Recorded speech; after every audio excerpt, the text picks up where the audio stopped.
Hi there, it's David Ostriker here in sunny Karmiel. I'm sitting in the shade. Behind me is the sun. It is July 4th, Independence Day. It is a couple of days after Canada Day. And it is Parsha PINCHAS. Parsha PINCHAS continues the story of Bilam. Bilam, as you may remember, failed to curse the Jews and bless them. And Balak, his employer, King Balak the Moabite, was very disappointed. And Bilam said, I could not do otherwise. I spoke what God made me speak. But I have a tip for you. I have a secret. The God of the Jews, of the Israelites, detests promiscuity. If you really want to get him angry with the Jews, then tempt the Jews with the Midianite women. And if they succumb to the Midianite women, they will be vulnerable to the wrath of God. See ya! And off went Bilam. Well, it was very good advice. And before you know it, the Jewish men are betraying God to the god of the Midianites, and their wives to the women of the Midianites. And God is very angry, and he starts a massive plague inside the camp of the Israelites. And nobody seems to know what to do. And up steps a young man, Pinchas, the Levite, and takes a spear and goes to one of the major violators of the edicts of God, the head of the tribe of Shimon, which is one of the biggest tribes, and drives his spear through the prince of Shimon and the Midianite princess in public, killing them both. It is an act of free will, an act of zealotry, very dangerous thing to do to a prince of a tribe. I think Pinchas was about 13 years old. We pick this up now in Parsha Pinchas, and Pinchas is not punished for this, although many of the Israelites want him to be. In fact, he's rewarded. He becomes a Kohen. It's a complicated story, and he is rewarded with, of all things, by God, with the covenant of shalom, of peace. It seems sometimes free will has its place, but it really depends on the intensity, the action for God, and the nature of the zealotry at the moment. The Parsha named after Pinchas is filled with many things, but I want to deal with two of them that are closely connected to the land and sometimes not perceived that way, what with me being here in the Galilee. And number one, there is a count that goes on, another census, but this census is different than all other censuses. You know, when the Jews are counted, they're counted to 12 tribes. Sometimes those tribes include the Levim and the tribe of Joseph. And sometimes they're dropped and the tribe of Joseph is counted twice, Manasseh and Ephraim, usually that way. Actually, usually Ephraim and Manasseh, and that is my point. Manasseh is the older brother, Ephraim the younger, but Ephraim is always counted first. Now I want you to think way back to the death of Joseph, right? Or the death of Jacob, actually the death of Yaakov, in which he blesses the tribes.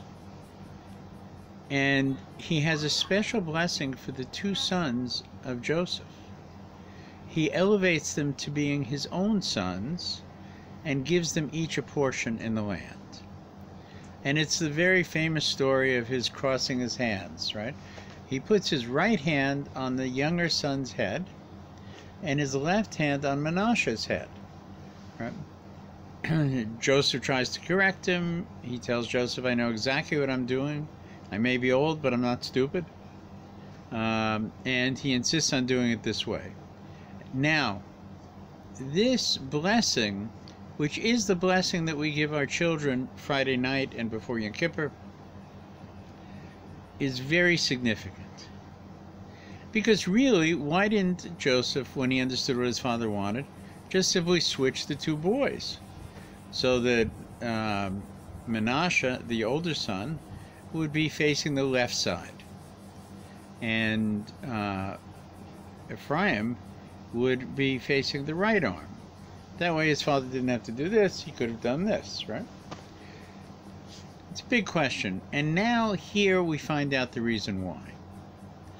The right hand is associated with fine motor movement, writing, reading, things that are, let's call, more in the level of the intellect. The right side, that is to say, the shoulders, the body, and especially the legs and the hips, the power of mobility, is associated with hard work, with building things, with moving things.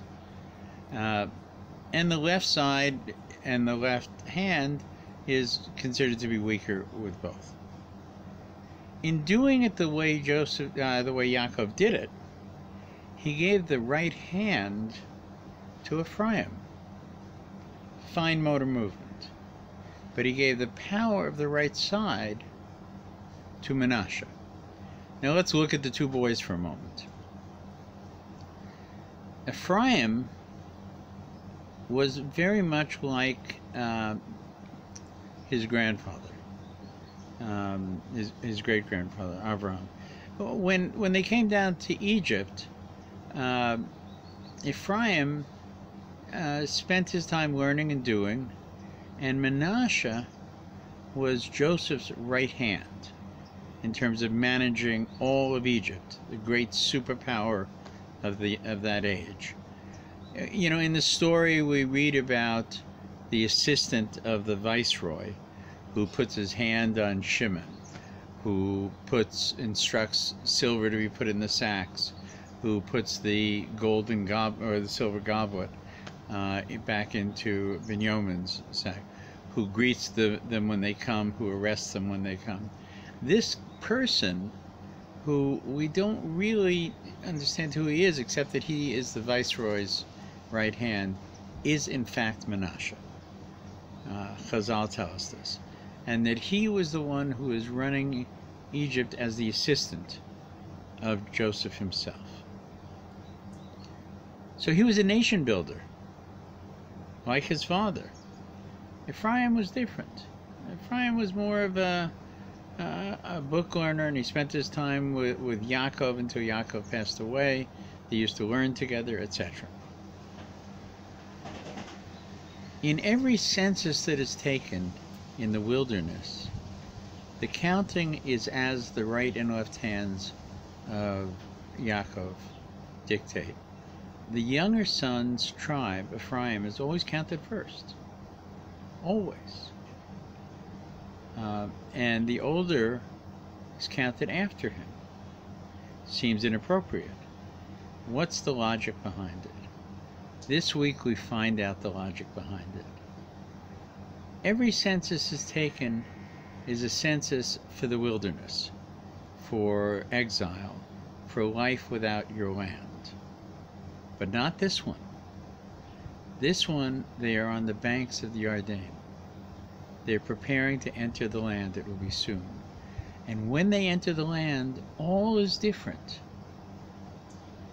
That is to say, 2,000 years without the land that we've been living through were 2,000 years in which the walls of the Beis Medrash, of the study hall, of the Kollel, the learning center, postgraduate learning center, you know, of the yeshivas, right, were really the home of Yiddishkeit, of Judaism.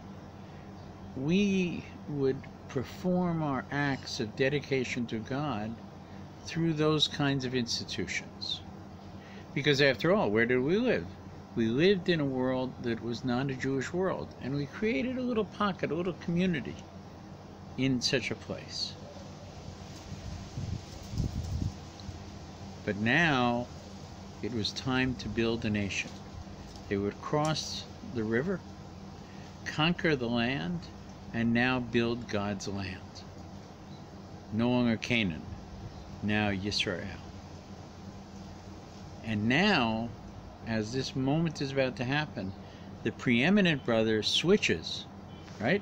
Switches. You got it. The role that Ephraim has played up to now, which is to preserve Judaism in the wilderness, right, is not the leadership role once you're in the land. In the land, to perform the major responsibility to become a light unto a nation, you must be a nation. To create that nation, you need the skills of a Menashe, to build roads, to build parliaments, to sewage systems, water systems, currencies, all those things that are part of nationhood now must be created in holiness, in Kedusha, but with those skills. And so here, as they stand on the edge of entering the land, we count Menashe first. And it is though at that moment we understand completely why Yaakov did what he did. It was for this moment, for the time to change when exile becomes redemption. This is one part of Parsha Pinchas. At the end of Parsha Pinchas is a fascinating story. The daughters of Tzafchad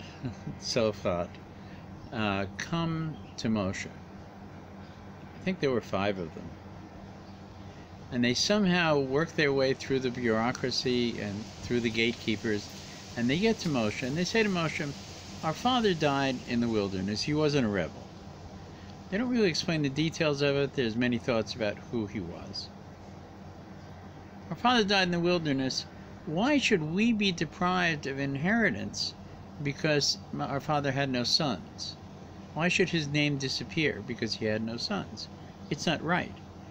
Among our father's brothers, we want you to include us to have a share. Moshe does something that he rarely does. He says, excuse me. And kind of like Superman changing in the from Clark Kent to Superman, Moshe excuses himself, and he goes and has a conversation with the Almighty. And he says to Hashem, what should I do here? And then he comes back and he says, the daughters have spoken properly, and they should get an inheritance in the land. Now this is obviously a statement of how dear the land was to them. You know, when the spies leave, the Meraglim leave on their journey, which it turns out to be a great disaster, we're told that it said, take men. And there is a commentary that says this was a terrible mistake. They should have taken women, not men, because women would understand the attachment to the land and the present from God much better than the princes who went would be able to do it. And here we see the demonstration. The daughters have, remember the world they lived in. This was a pre-feminist world, to say the least. They managed to force their way by everybody, put themselves in front of the king, virtually, Moshe Rabbeinu, the judge, Moshe Rabbeinu, and say, here's our case. Listen to it, think about it, it is just. And he does. And we see the results. And they are considered to be tremendously righteous and wonderful women, as the story goes on. I'll leave you with that. This is a very hopeful Parsha. Even though they're going through some very difficult things, we're really beginning to see what the future is, what the inheritance was, who the leaders will be, the changing of the guard, so to speak, as they're about to enter the land, the preparation for it, right? As we build the land here, right, we should understand that there's an evolutionary process of going from sovereignty through piety, through a level of righteousness, and to build God's country and to fulfill the promises made thousands of years ago. Wishing you a wonderful Shabbos, and we'll be in touch very soon. David Ostriker here in Karmiel. Be well.